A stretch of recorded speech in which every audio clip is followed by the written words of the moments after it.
बिस्मिल्लाहिर्रहमानिर्रहीम। T test की किस्मों या अक़साम के बारे में हम पढ़ेंगे। So types of T test. T test की 3 किस्में हैं।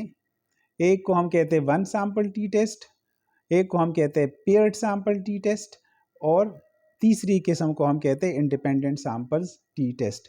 अगर इसमें आप देखें तो ये जो आखिरी दो हैं ये दोनों टू सैंपल टी टेस्ट हैं। तो हम इस तरह भी कर सकते हैं कि हम ये कह सकते हैं कि टी टेस्ट की ब्रॉडली दो टाइप्स हैं, one sample T test and two sample T test. ठीक है, यानी एक जो है वो वन सैंपल टी टेस्ट है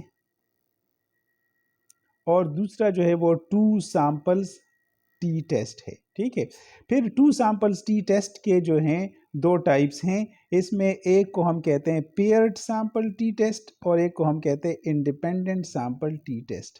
तो ये दो अक़साम हैं फिर further two sample T test के। ठीक है, इनके बारे में हम एक एक करके पढ़ेंगे। आज के लेक्चर में हम one sample T test with the help of example समझने की कोशिश करेंगे। जो वन सैंपल टी टेस्ट है उसका ये इक्वेशन आपको नज़र आ रहा है, ये उसका इक्वेशन है जिसमें आप देखेंगे तो आपको पता चल जाएगा कि ये असल में सैंपल की कंपैरिजन है पॉपुलेशन के साथ। यानी यहाँ पे आपको ये नज़र आ रहा है, ये सैंपल मीन है, ये पॉपुलेशन का मीन है। तो दोनों का difference divided by standard error.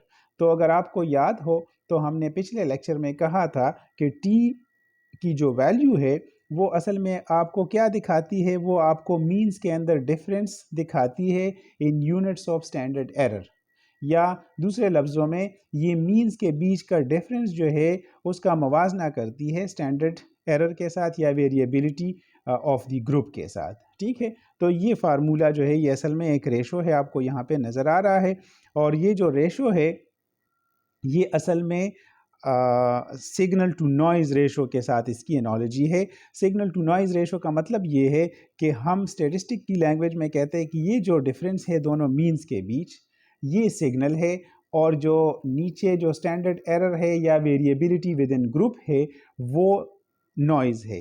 तो ये सिग्नल टू नॉइज़ रेशो है। जितना ये डिफरेंस ज़्यादा आएगा और जितनी वेरिएबिलिटी कम होगी टी की वैल्यू इतनी ज़्यादा आएगी, और इसका मतलब है कि जो रियल डिफरेंस है उसके चांसेस बढ़ जाएंगे। ठीक है,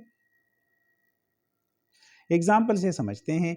फ़र्ज़ करें मेज़ की एक नई वैरायटी लॉन्च की गई है और उसके बारे में ये क्लेम किया गया है कि ये जो एग्जिस्टिंग वैरायटी है उससे इसकी यील्ड ज़्यादा है। एग्जिस्टिंग वैरायटी की यील्ड फ़र्ज़ करें हमें बताया गया है कि 4 टन्स पर हेक्टेयर है, और हमें कहा गया है कि जो नई वैरायटी है उसकी यील्ड 4 टन्स पर हेक्टेयर से ज़्यादा है।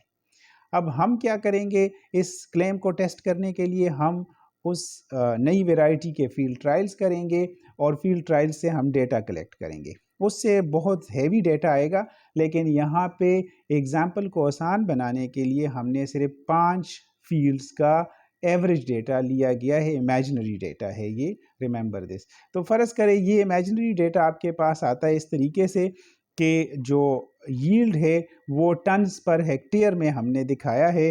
तो पहले फील्ड से फ़र्ज़ करें हमें मिला है 4.5 टन्स पर हेक्टेयर, दूसरी फील्ड से ये मिला है, ये तीसरी फील्ड से है, फिर चौथे और पांचवी फील्ड से भी हमें इस तरह का जो है यील्ड मिला है। अब हम ये देखना चाहते हैं कि ये जो 5 फील्ड्स में हमने फील्ड ट्रायल्स लगाए हैं और ये जो हमारे पास मुख्तलिफ यील्ड्स की वैल्यूज़ आई है, ये अगर हम 4 टन्स पर हेक्टेयर से कंपेयर करते हैं तो क्या इसमें कोई फ़र्क है या नहीं है, या दूसरे लफ्ज़ों में क्या नई वैरायटी ने बेहतर परफॉर्म किया या नहीं। तो इसको समझने के लिए या इसको मालूम करने के लिए हमें वन सैंपल टी टेस्ट का सहारा लेना पड़ेगा, क्योंकि इसमें ये एक सैंपल है और इस सैंपल की हम कंपैरिजन कर रहे हैं पॉपुलेशन के साथ। तो इस केस में हम क्या करेंगे, फिर हम देखेंगे कि सबसे पहला काम जो है वो हम ये करेंगे कि हम इस डेटा का जो फील्ड से हमने लिया है उसका हम मीन निकालेंगे। तो फ़र्ज़ करिए आपके पास मीन आ गया है 4.52। अब जो अगर आपको याद हो, आप रिकॉल करें तो जैसे हम वेरिएंस फाइंड करते हैं, हम इसमें भी वेरिएंस फाइंड करेंगे और फिर उससे हम स्टैंडर्ड डिविएशन मालूम करेंगे। तो वेरिएंस के लिए हम क्या करते हैं, हम मालूम करते हैं square differences of each individual value from the mean. यानी हर वैल्यू को हम मीन में से निकालेंगे और वो जो डिफरेंस आएगा उसका स्क्वायर लेंगे और फिर उन सारों का समेशन निकाल के और उसको n-1 से डिवाइड करेंगे। ये वेरिएंस होगा, फिर उसका स्क्वायर रूट लेंगे तो वो स्टैंडर्ड डिविएशन बन जाएगा। तो आइए देखते हैं कि ये हम कैसे करेंगे। तो आप देखें, पहला जो आपका कॉलम बनेगा यहाँ पे, इसको आप कहेंगे x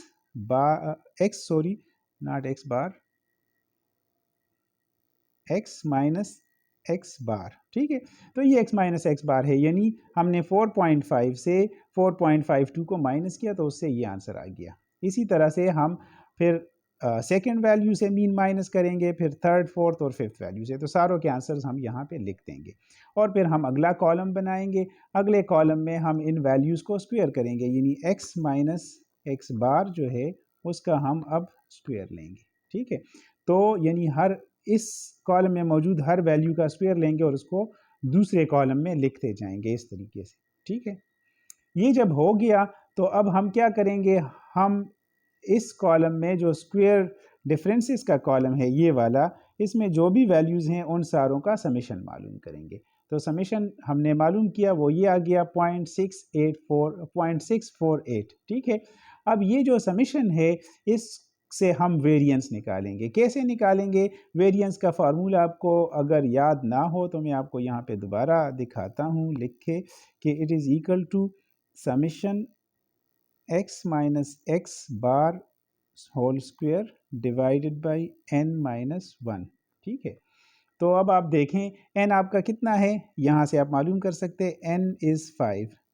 तो इसका मतलब है कि इस वैल्यू को 5 से नहीं, इस वैल्यू को हम डिवाइड करेंगे किस चीज़ से, 4 से, क्योंकि n-1 जो है वो 5-1 तो वो 4 हो जाएगा। तो इस वैल्यू को 4 से डिवाइड करेंगे और उसका जो आंसर आएगा वो हम आगे लिख देंगे। तो ये आप देखें, ये आ गया है एस स्क्वायर यानी वेरिएंस 0.162, ठीक है। अब इसका हम जो है स्टैंडर्ड डिविएशन निकालेंगे तो इसका स्क्वायर रूट ले लेंगे, ठीक है। और अब हम टी का जो फार्मूला है टी टेस्ट का, वन सैम्पल टी टेस्ट का, उसमें वैल्यूज़ पुट करेंगे। तो उसमें आपको पता है कि वो है X bar minus mu divided by S under root S divided by under root N. तो ये आप देखें, ये हमने ऊपर जो है ये हमने लिखा है एक्स बार ये वाला, ठीक है।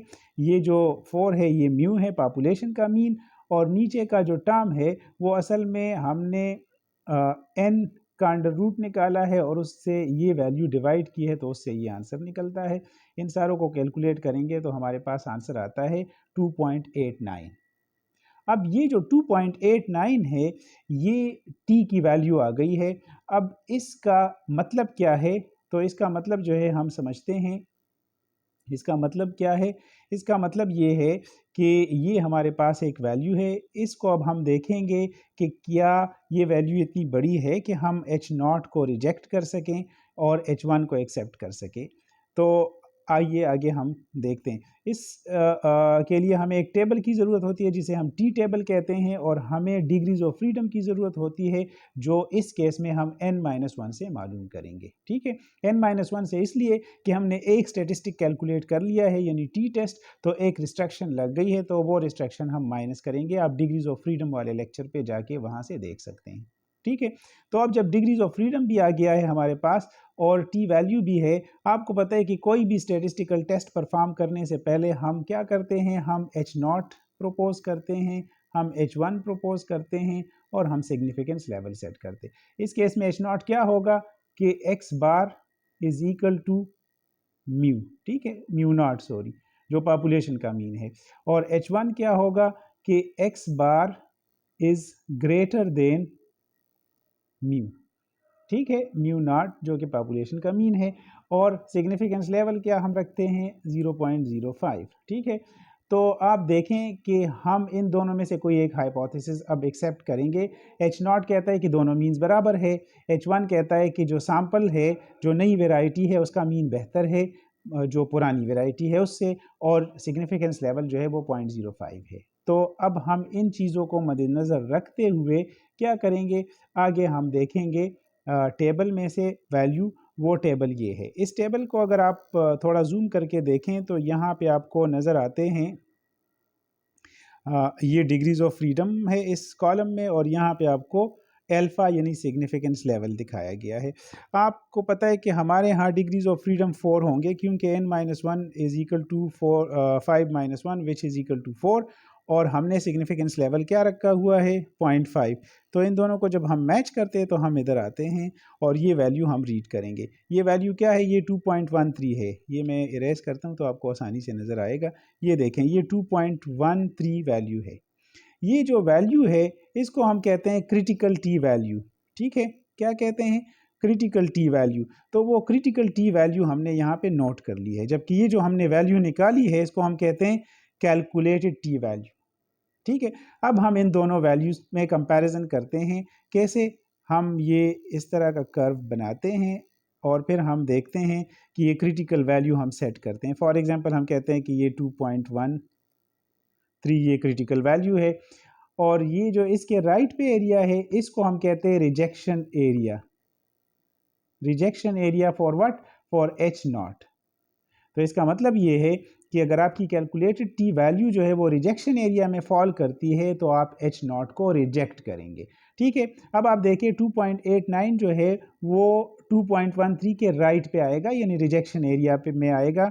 तो आपकी जो कैलकुलेटेड टी वैल्यू है वो चूंकि रिजेक्शन एरिया में फॉल कर रहा है, इसलिए आप क्या करेंगे, आप H0 को रिजेक्ट करेंगे और H1 को एक्सेप्ट करेंगे। ठीक है, तो H1 को एक्सेप्ट करने का मतलब ये है कि आप ये मान रहे हैं कि नई वेराइटी बेहतर परफॉर्म कर रही है पुरानी या एग्जिस्टिंग वेराइटी के मुकाबले में। ठीक है, उम्मीद है आपको समझ आ गया होगा। अगले लेक्चर में फिर मिलेंगे। अल्लाह हाफिज़।